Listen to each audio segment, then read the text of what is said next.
Hi, my name's Michelle. I'm one of the mums here at Little Miracles. I have a little one. She's turning 4 in June and she is in one of the rooms here. We actually came across from another centre purely based on the literacy program that Little Miracles run. The other centre was great and very play-based, but these guys, when we did our research, it was the literacy program which won me. So my little girl is 4, turning 4 in June, and she is in the Amazing Asteroids room here. So they have the babies room and then the next level Shining Stars and Amazing Asteroids and Mighty Meteors. And what I love is actually the age separation. So I find that developmentally there can be such a difference between 1 year to the next, or 6 months in the case of little babies, or 3 months, whatever it is. And to have age-appropriate rooms and age-appropriate activities is fantastic. So that's something that Little Miracles do really well. Their Teach Your Toddler to Read program is probably the standout best thing for me at this centre, apart from the staff. But because it's not essential to go to school knowing how to read, but literacy is the basis of everything. So I think it's really important that the kids are exposed to letters and sounds and phonics and all of the other things that they need to be exposed to at an early age, so that it puts them in good stead when they get into kindergarten. The Mighty Meteors room, I haven't got there yet, but the other thing that sold me on coming to Little Miracles was just how much it looked like a little classroom.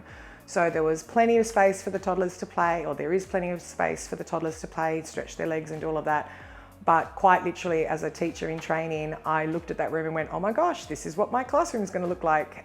It's set up, they bring in lunch boxes and they do the programs and they do days of the week and they do everything, which is just amazing for getting your child prepared for kindergarten, which as a teacher in training, for me, it's all about children coming to us as prepared as they can be to make that transition easier.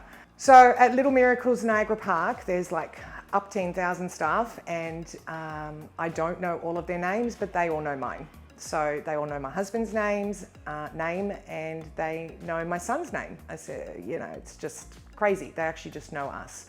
I haven't walked through the halls here ever, morning at 6:30, 7 o'clock in the morning, or afternoon 5:30, 6 o'clock at night, and ever not had anyone smile or acknowledge or what have you. So for me, the family atmosphere of the centre and the positive attitude that they all have. I mean, I'm constantly saying to them, I don't know how they do it. It's certainly not my specialty.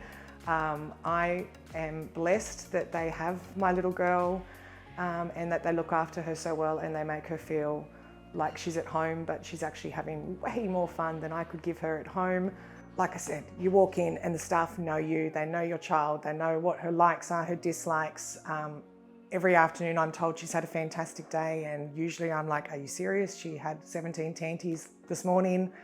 So they're getting out of our kids perhaps sometimes what parents don't always get out. And it's really comforting to know that she's having a great day. That's what I need to know. The extra learning that comes with that is a massive bonus. They do a lot of activities which are play-based, but also based around things like sustainability or recycling or dinosaurs or trucks or whatever the kids' interests are. So it's very child-led in regards to that. So a child might bring in a dinosaur as a toy and the kids get really excited about that for show and tell. And then all of a sudden we're doing a week's thing on footprints in paint and glitter, and I don't even know how they come up with the ideas, but it's fantastic because it's basically what the children are interested in. It's not set programs, they adjust those programs in order to make it suit the children in the room, which is really good. There's a menu provided here at Little Miracles Niagara, and my daughter eats more from this menu than she does from the home menus. So it's freshly made food by their cook. They get, I think it's morning tea, lunch, afternoon tea, and breakfast if they're here early enough. 1, 2, 3 serves, depending on what your child's needs are on the day. They all sit together. There's a lot of peer pressure, I'm guessing, on eating the vegetables, which my daughter won't eat at home, but she eats them at school, which is a really good developmental thing too, for the kids to see the other kids eating. So That's always taken into consideration. I don't have any allergies with my little girl, but I know that they also cater for children with allergies. The centre's really conscious of the fact that that exists, and they're very receptive to helping families out with that. So the outdoor learning area is particularly awesome here. It is artificial grass, don't let that deter you, because what it means is the kids actually generally get to play even if we've had some rain in the morning, because it dries off fairly quickly. And in each section, it's sectioned for each age again, but then it is also opened up at various points for various activities, for various groups of children to come together for certain times that they can play. So for argument's sake, with my little one, she's in Amazing Asteroids, and she sometimes links with the next age up. And this is important so she can see how older kids are behaving and what the expectations are there. The older kids can also support and look after and be kind to the younger ones. So there's a lot of emotional and social development there, which is really good. They've got the sand pits, the slides, the toys, and often they will have stations set up. So the kids might have been interested in food. So they might have a kitchen outside, which the kids are playing with that week. And their staff might have put up signage if there's like a carnival or something, and they put up some signage to make it all real for pretend play for the kids, which is really important.